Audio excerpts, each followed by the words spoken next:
All right, now that we've had some fun thinking about the seesaw, let's talk about a pendulum again. This is a grandfather clock, like the video that you watched yesterday. A grandfather clock has a pendulum inside that swings back and forth, and that's what moves the minute hand around the clock. So, back and forth. The movement of these clock's hands are caused by the regular pattern of the clock's pendulum. So, regular, that means it happens the same way every single time. It's regular.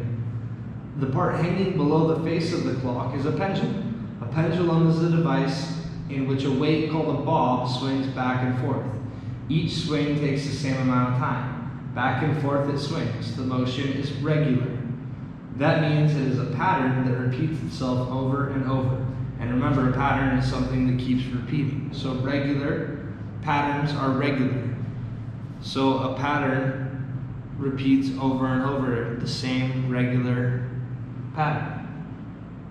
The pendulum swings back and forth much like the girl on the playground swing. A pendulum experiences the same forces, gravity, and friction as it moves. Hardly anything is more predictable than the movement of the hands of a clock.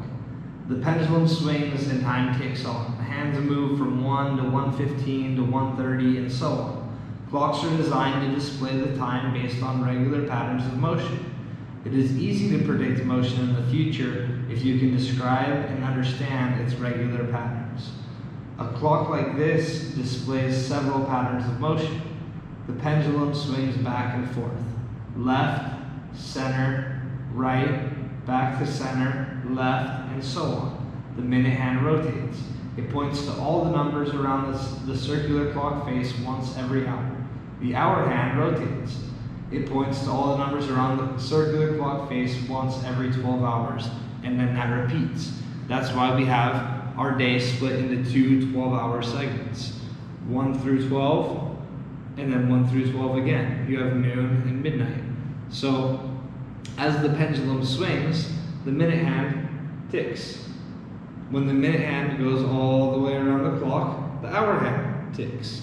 These are all regular movements based off of regular patterns of motion.